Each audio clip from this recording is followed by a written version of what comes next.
Cabeza y cuello. El estudio del desarrollo embriológico de la cabeza y el cuello es fundamental en salud, ya que permite comprender el origen de las estructuras orofaciales y su relación con las anomalías congénitas, como labio y paladar hendido, o malformaciones dentofaciales. Conocer el proceso de formación y diferenciación de los tejidos craneofaciales ayuda a los odontólogos a entender mejor las bases del crecimiento normal y patológico de los dientes, huesos y tejidos blandos, facilitando un diagnóstico más preciso y un tratamiento adecuado de las alteraciones funcionales y estéticas.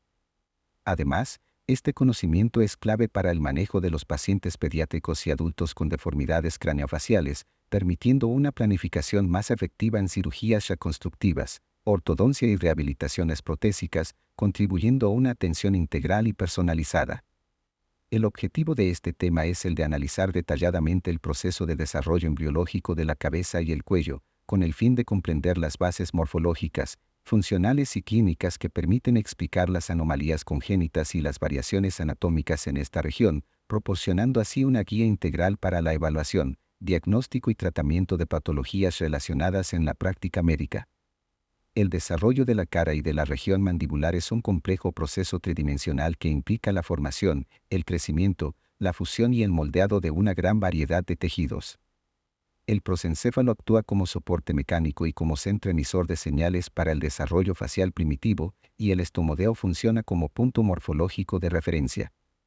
La hemicara inferior o región maxilar y mandíbula deriva filogenéticamente del primer arco branquial, que se encuentra muy agrandado. El mesénquima con que se forman la cabeza y el cuello se origina en el mesodermo de la placa lateral y paraxial, en la cresta neural y en las regiones engrosadas del ectodermo conocidas como placodas ectodérmicas.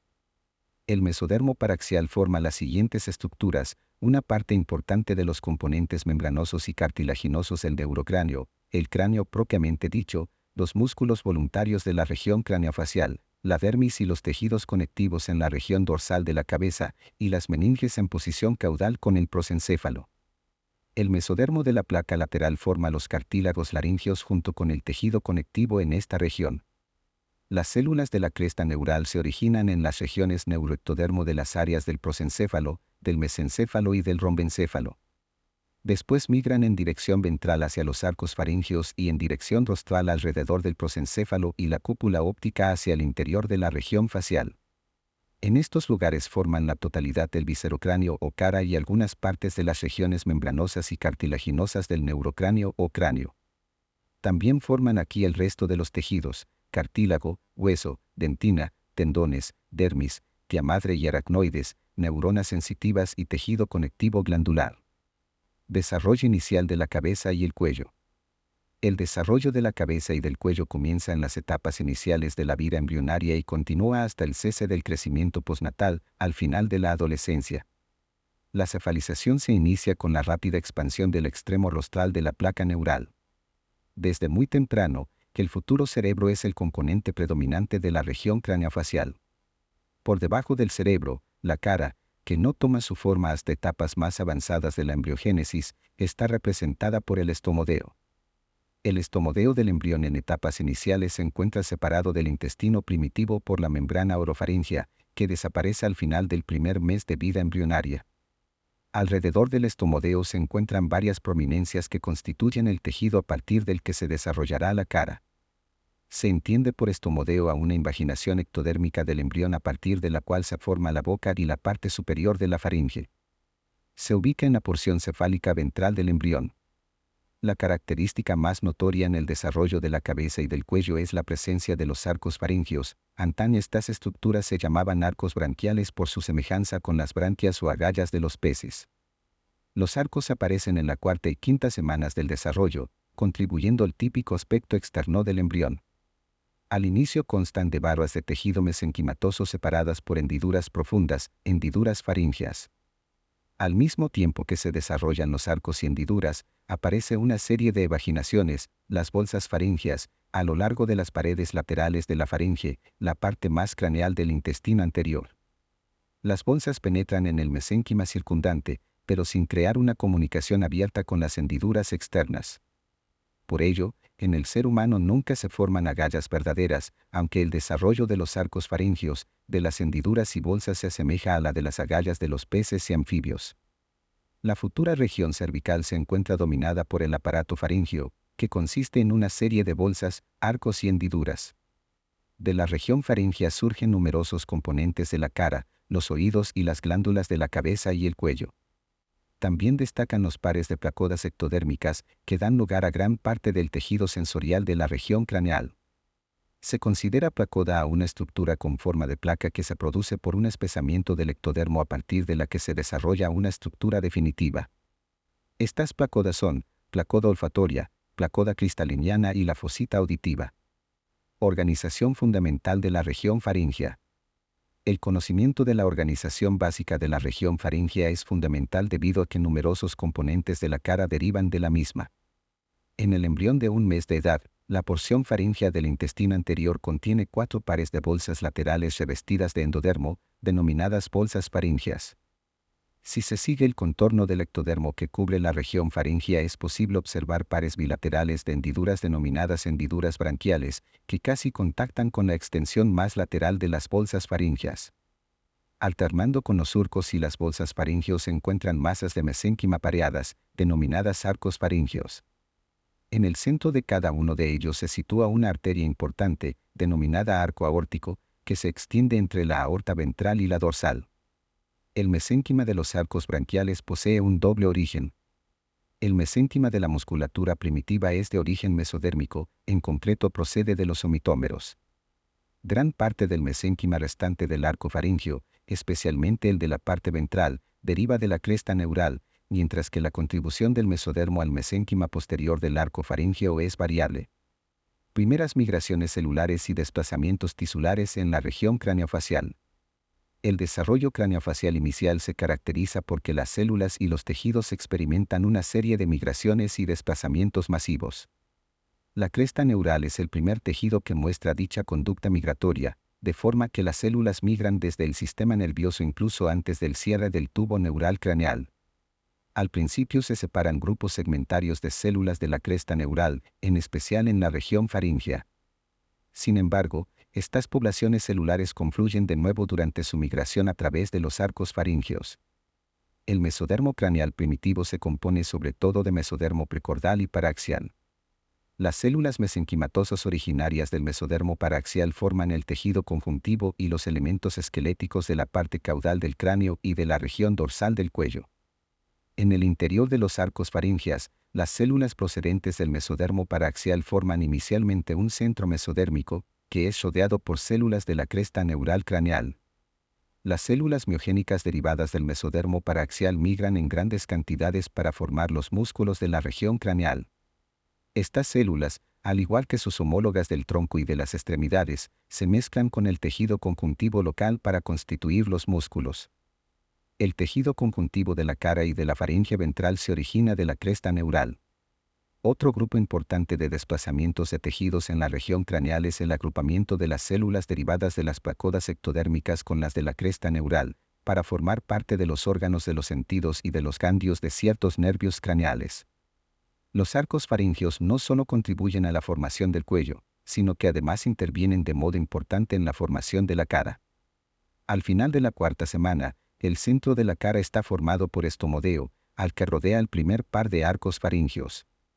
Cuando el embrión tiene 42 días de vida, se distinguen 5 prominencias mesenquimatosas, las prominencias mandibulares en posición caudal respecto al estomodeo, las prominencias maxilares superiores, o porción dorsal del primer arco faríngeo, en posición lateral con el estomodeo y la prominencia frontonasal, elevación ligeramente redondeada en posición craneal con el estomodeo. El desarrollo de la cara se complementa más tarde con la aparición de las prominencias nasales. La diferenciación de las estructuras derivadas de arcos, bolsas, hendiduras y prominencias depende de las interacciones epitelio-mesenquimatosas. En la línea media ventral se encuentra la prominencia frontonasal, que se compone de células mesenquimatosas derivadas del prosencéfalo y algo de la cresta neural del mesencéfalo. A cada lado de dicha prominencia frontonasal, las placodas ectodérmicas nasales, originadas a partir de la cresta neural anterior, se transforman en unas estructuras en forma de herradura, compuestas por un proceso nasomedial, también derivado de la cresta neural prosencefálica, y otro proceso nasolateral, derivado de la cresta neural mesencefálica. En dirección más caudal, El estomodeus se encuentra rodeado por los procesos maxilar y mandibular, en cuya composición también se integra el mesénquima derivado de la cresta neural. Arcos faríngeos. Se conoce como arcos faríngeos a las estructuras embrionarias tempranas que contribuyen a la formación de la cara y el cuello y están situadas en pares a ambos lados de la faringe. Consisten en barras de tejido mesenquimatoso separados por surcos o evaginaciones, conocidas como bolsas y hendiduras respectivamente. Comienzan a desarrollarse en la cuarta semana, cuando las células de la cresta neural migran hacia las futuras regiones de la cabeza y el cuello. Preponderantemente mesodérmicas, cada arco consta de un núcleo de tejido mesenquimatoso o tejido conjuntivo embrionario, cubierto en el exterior por un ectodermo superficial y en el interior por un epitelio de origen endodérmico. Además del mesénquima derivado del mesodermo de la placa lateral y paraxial, el núcleo de los arcos recibe grandes cantidades de células de la cresta neural que migran hacia el interior de los arcos para contribuir a los componentes esqueléticos de la cara. Cada arco faríngeo se caracteriza por poseer un componente arterial o arco aórtico, un componente esquelético cartilaginoso, un componente muscular y un componente nervioso. Se considera en el embrión 6 pares de arcos faríngeos, y el primer par de arcos faríngeos, que el primordio de la mandíbula, aparece como unas elevaciones superficiales en la zona lateral a la faringe en desarrollo. Al poco tiempo, a cada lado de las regiones futuras de la cabeza y el cuello aparecen otros arcos en forma de crestas redondeadas que se disponen oblicuamente. Hacia el final de la cuarta semana se pueden ver externamente 4 pares de arcos faríngeos. Los arcos quinto y sexto son rudimentarios y no son visibles en la superficie del embrión. Es importante definir 2 manifestaciones presentes en la estructura de los arcos, la invaginación y la evaginación. La invaginación es la formación del repliegue de una membrana, capa de tejido u hoja blastodérmica que se dirige hacia el interior de una pared intestinal. En embriología la invaginación es uno de los tipos de movimiento involucrado en la gastrulación. Se caracteriza por un plegamiento de una región de células de la pared de la blástula hacia el interior. De acuerdo a la superficie afectada, la invaginación se acaba separando de la lámina de células y se cierra formando un tubo. Otras veces la invaginación sucede solo en un punto, y como resultado se desprende una vesícula hueca.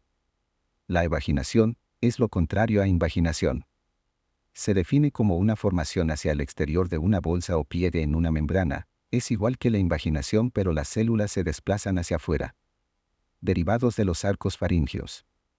Los arcos faríngeos son estructuras embrionarias fundamentales que contribuyen al desarrollo de la cabeza y el cuello. Cada arco posee un componente óseo, muscular, arterial y nervioso, que dará origen a estructuras específicas del adulto. Se puede identificar diferentes componentes en cada arco: un componente óseo, un componente muscular y un componente vascular y nervioso. Primer arco faríngeo, también llamado arco mandibular, presenta los siguientes derivados o componentes. Componente óseo. Premaxilar. Maxilar. Hueso cigomático. Parte temporal. Mandíbula. Martillo.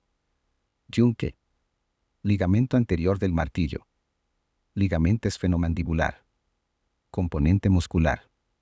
Músculos de la masticación. Vientre anterior digástrico. Miloioideo.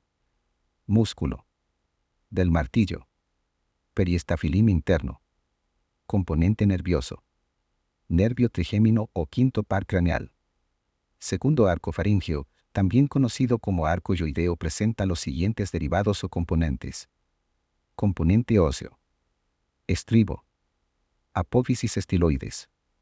Ligamento estiloyoideo. Hasta menor y porción superior del cuerpo del hueso yoides. Componente muscular. De la expresión facial. Vientre postdigástrico. Estiloyoideo. Músculo. Del estribo.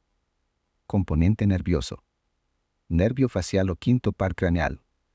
Tercer arco faríngeo presenta los siguientes derivados o componentes. Componente óseo. Hasta mayor y porción inferior del cuerpo del hueso yoides. Componente muscular. Músculo estilofaríngeo. Componente nervioso. Nervio glosofaríngeo. Cuarto y sexto arco faríngeo presenta los siguientes derivados o componentes. Componente óseo. Cartílagos laringeos, tiroides, cricoides, aritenoides, corniculado y cuneiforme. Componente muscular. Tricotiroideo. Elevador del paladar. Constrictores de la faringe. Intrínsecos de la laringe. Componente nervioso. Nervio vago. Bolsas faringeas. Las bolsas faringeas son invaginaciones endodérmicas laterales de la porción interna cefálica del intestino anterior, también conocida como porción faríngea de intestino primitivo. Las bolsas se desarrollan entre los arcos en una secuencia craniocaudal. Por ejemplo, el primer par de bolsas se sitúa entre el primer y segundo arco faríngeo. Hay 4 pares bien definidos de bolsas faringeas, el quinto par es rudimentario o inexistente. El embrión humano consta de 4 pares de bolsas faringeas, la quinta es rudimentaria. Las bolsas faringeas están revestidas por un epitelio derivado del endodermo faríngeo, del cual se originan importantes estructuras. La primer bolsa faríngea forma un receso tubo timpánico que al unirse con la hendidura faríngea da origen al conducto auditivo externo, la porción distal se ensancha y forma la caja del tímpano, mientras que la parte proximal genera la trompa de Eustaquio. La segunda bolsa faríngea forma brotes que son inervados por tejido mesodérmico formando la amígdala palatina. Porción de bolsa que no desaparece y forma fosa tonsilar. La tercera bolsa faríngea se caracteriza por desarrollar una parte dorsal y ventral, dando origen a las glándulas paratiroideas inferiores y el timo respectivamente. La cuarta bolsa faríngea forma la glándula paratiroide superior que se ubica en la cara dorsal de la tiroides. La quinta bolsa faríngea da origen al cuerpo último branquial que más tarde queda incluido en la tiroides. Sus células dan origen a las células parafoliculares o células que secretan calcitonina, hormona que interviene en regulación de calcio en la sangre. Hendiduras faríngeas. Las hendiduras faríngeas son surcos ectodérmicos que separan externamente los arcos faríngeos. En el embrión de 5 semanas se caracteriza por la presencia de 4 hendiduras faríngeas, de las cuales solo una contribuye a su estructura definitiva. La parte dorsal de la primera hendidura penetra en el mesénquima subyacente y crea el conducto auditivo externo. La porción dorsal de la primera hendidura se introduce en la mesénquima adyacente y origina el conducto auditivo externo cuyo revestimiento da origen al tímpano y los demás arcos forman el seno cervical. La hendidura primera origina el conducto auditivo externo y la membrana timpánica. La hendidura segunda, tercera y cuarta no tienen contacto con el exterior y forman una cavidad revestida por epitelio ectodérmico, el llamado seno cervical, el cual desaparece por completo en etapas posteriores.